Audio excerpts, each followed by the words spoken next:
All right, hello once again, Jeff Scott of Rankin Technical College, and as part of the Rankin Technical College AWD 1000 Web Development Technologies class, I've been creating a series of video presentations based off of the Mozilla Developer Network Learn Web Development series. We are in accessibility, and I'm up to WAI-ARIA Basics. And as it says, sometimes making complex user interface controls that involve unsemantic HTML and dynamic JavaScript updated content can be difficult. So in other words, trying to make something available for everyone, regardless of their situation, browser, mental, physical state, whatever, can be a challenge. And as it says, WAI-ARIA is a technology that can help with these kinds of problems. So it says, let's start by looking at what it is. All right, and they give an example here, and they say HTML5 introduced a number of semantic tags, and we've talked about many of them. The nav tag, the header tag, the footer tag, the aside tag, the section tag, etc. Even some like figure tag and fig caption tag, etc. So before these were available, developers would use divs, which are not semantic at all. So again, the idea behind these semantic tags is that it should be easier for people to use them and understand their meaning at a glance, as opposed to a div with an ID or a class that's been set up.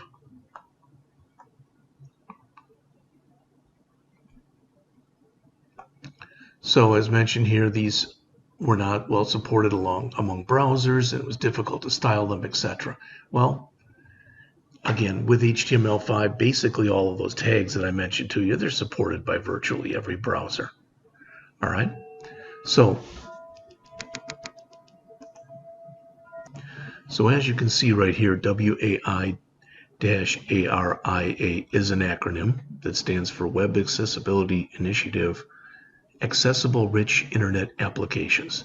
Notice as it says there's a W3 spec that was designed with three major features in mind, those being roles, properties, and states. Roles, as it says, define what an element is or what an element does.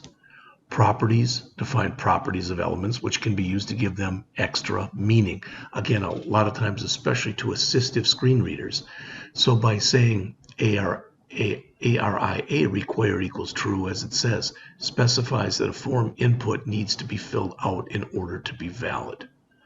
States, as it says, special properties that define current conditions of elements, such as the disabled, ARIA disabled equal true, specifies to a screen reader that the form input is currently disabled. So again, the idea is we want to make things as easy for anyone and everyone to understand as possible. All right. It says they don't affect anything about the web page except for the information exposed by the browser's accessibility APIs. And notice there is a list of rules out there, and you can go look at the spec, and there's a ton of information that's out there.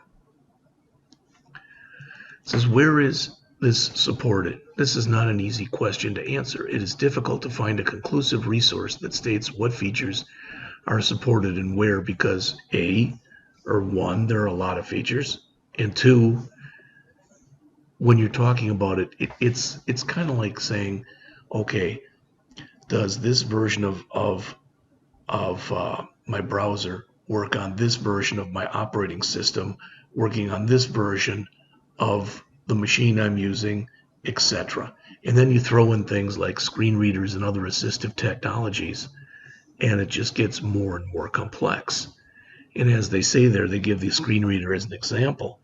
And it says to use a screen reader in the first place, the operating system needs to run browsers that have the necessary accessibility APIs in place so that they're going to work. Next, as mentioned there, you need to worry about whether the browsers in question support ARIA features and expose them via their APIs, and also whether screen readers recognize that information and present it in a way that users can see it and understand it. Now, the good news is, as they mentioned here, browser support is generally good. The can I use, we've gone there several times throughout this class, and as it says, browser support for WAI-ARIA ARIA is about 88%. All right. Screen reader support for those features isn't at this level, but the most popular screen readers are getting there. So they mention here in this article, we won't attempt to cover every feature. It really wouldn't be possible, it wouldn't be plausible to do that. Rather, they're going to cover what they consider to be the most critical features for you to know about. And again, if you are creating a website for someone and you want to make that website available to anyone and everyone, this is just another thing that you're going to have to think about. All right. So why should you even use it? It says we talked about some of the problems that prompted this to be created in the first place, but it says there are 4 main areas where this is useful. All right, number 1, signpost landmarks. It says the role attribute can be used as landmarks that either replicate the semantics of HTML5 elements or go beyond. All right, so again, try to make it, especially for people who needs any kind of assistive technology to be able to look at whether it's a website or something else. Make it as simple as possible. Make it as natural and intuitive as possible for them to use. Number 2, dynamic content updates. Screen readers tend to have difficulty with reporting constantly changing content. Number 3, enhancing keyboard accessibility. There are built-in HTML elements that have native keyboard accessibility. When other elements are used along with JavaScript, all right, this can suffer as a result. Where this is unavoidable, WAI-ARIA provides a means to allow other elements to retrieve focus. And again, I can't say this to you enough. We're talking about trying to make the user's experience, regardless of what they're using to get there, to be as natural and as intuitive as possible. Finally, accessibility of non-semantic controls. All right, and we've already talked about some of this. All right, it says one thing to remember, you should only use these when you need to. Ideally, you should always use native HTML features to provide the semantics. Now, that said, what happens if you're using a site, if you've got a legacy site that doesn't have these, and your your idea is to keep that up? Do you get rid of what's there and replace it with the new stuff? You may be able to do that. You may not be able to do that. So as they say, only use it when necessary. Also, make sure that you test your site with a variety of real users, non-disabled, people with screen readers, people using keyboard navigation, etc. And we've talked a little bit about this in the past, and that is the fact that today, quite often you see or you hear about focus groups, that's basically part of their job, is to go through and test. They're just professional testers, for lack of better words. All right, so most of the rest of this section is going to go and look at these 4 areas in detail. So we talked a little bit about the role attribute, and as it says, it allows you to add extra semantic value to elements on your site when they are needed. The first major area where this is useful is providing information for screen readers. It says, let's look at the example with no roles involved. Now, from you and me, perhaps this would be just fine. We could take a look at it and it would make sense. It says if you try to test this example with a screen reader in a modern browser, you'll get some useful information. You can see it right there. If you go to the VoiceOver's landmarks menu, as it says, and then using the cursor keys to cycle through, you'll see that most of the elements are nicely listed so that they can be accessed quickly. All right. So they've got banner, navigation, main, and complementary.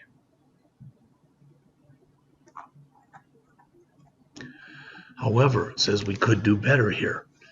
The search form is a really important landmark that people want to find, but it's not listed in the landmarks menu or treated as a notable landmark.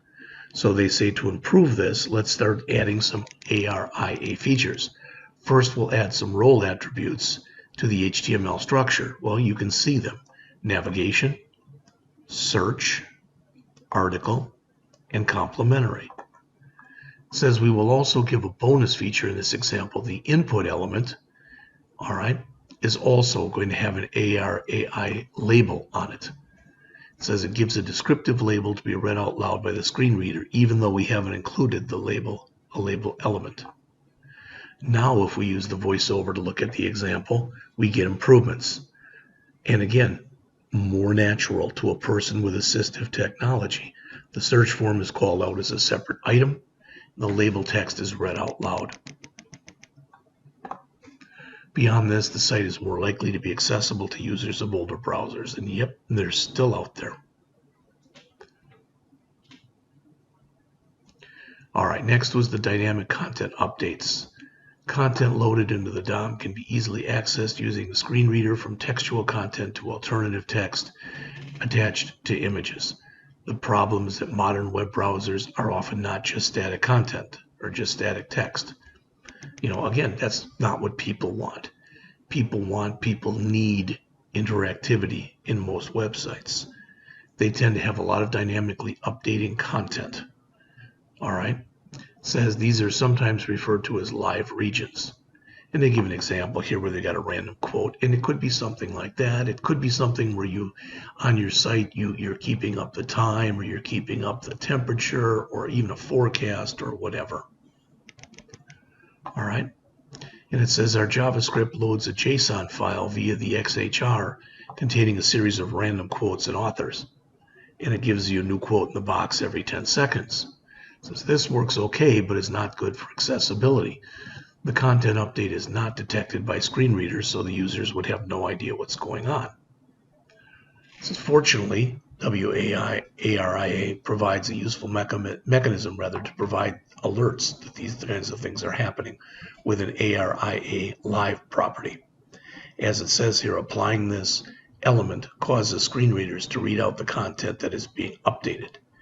And notice they also talk in here, it says how urgently depends on the attribute value. Off, polite, and assertive. Well, do you want it to be assertive? In other words, do you want every 10 seconds, do you want a new random quote to be being read? All right. And again, it depends on the situation.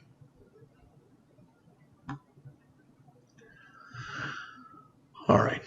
They mentioned there's an additional consideration here that only the bit of text that updates is read out. It might be nice to also add read out a heading too, so you can update the section tag to add such a heading. Enhancing keyboard accessibility. As mentioned there earlier, one of the key strengths of HTML with respect to accessibility is the built-in keyboard accessibility of features like buttons, form controls, and links. Generally, as it says, you are able to use the tab key to move between controls, the enter key or the return key to select or activate a control. All right, and occasionally this will work with other controls too. However, sometimes you'll have to end up writing code that either uses non-semantic elements such as buttons or uses focusable controls for not quite the right purpose. So in other words, you could even call them hacks. But remember, the problem with using something like a hack is you're going to make it harder and harder for someone who's using an assistive technology to know what's going on. All right. Notice they've got a couple things here. It says tab index equals 0, which allows elements that are not normally tabbable to become tabbable. All right. And tab index equal -1, that allows normally tabbable index elements to receive focus programmatically. All right. They're not exactly opposites of one another. Finally, accessibility of non-semantic controls. As it says, when a series of nested divs along with CSS JavaScript is used to create a complex UI feature, or a native control is greatly enhanced or changed using JavaScript, not only can keyboard accessibility suffer, but screen reader users are going to find it more difficult to figure out what's what. All right.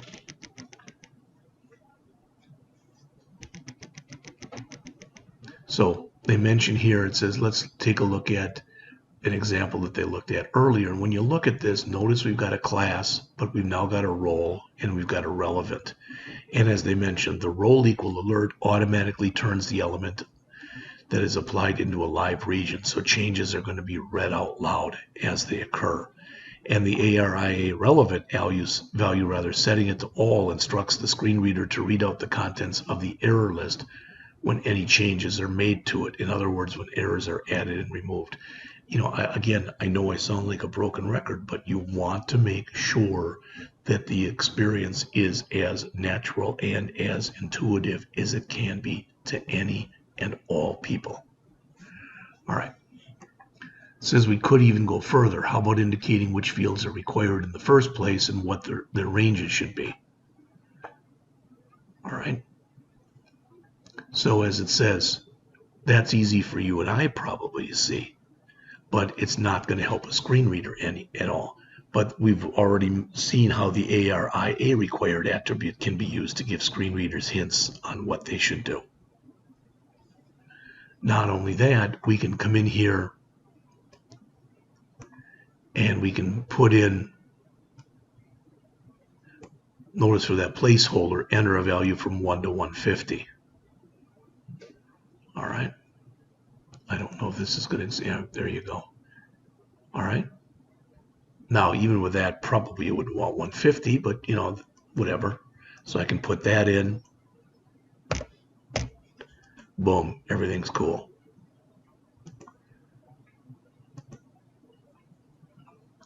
And as mentioned here, there are many other useful properties and states, too, that you can use for form elements and the like. All right.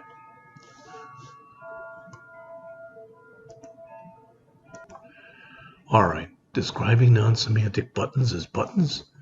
As it says a few times in this course already, we've mentioned the native accessibility issues with buttons, links, and other form elements. Basically, you can add keyboard accessibility back in without too much trouble using tab index and a bit of JavaScript. That's fine again for you and me, but as it says, what about a screen reader?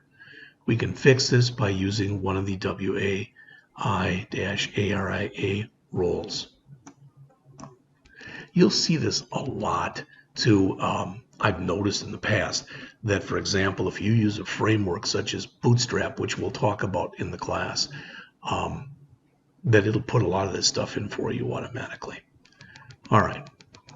Guiding users through complex widgets. It says there are a whole host of other roles that go beyond what's available in standard HTML. So they run through an example of this. I'm not going to do this. All right. But I guess I will mention what they have in here. New roles for tabbing, ARIA selected to show which tab is currently selected, ARIA hidden to hide an element that's being read out from a screen reader. We've already talked about the tab index equals 0. The ARIA set size, as it says, it allows you to specify to screen readers that an element is part of a series and the length of the series. And ARIA pos inset, or positioning inset, to specify the position in a series that an element is in. All right, that's pretty much it. So we have now gone through the first, I think there were 8 of these along with the introduction. So we did the intro, what is accessibility, HTML, CSS, and JavaScript, and now the WAI-ARIA basics. So next is accessible multimedia. Be back with that shortly.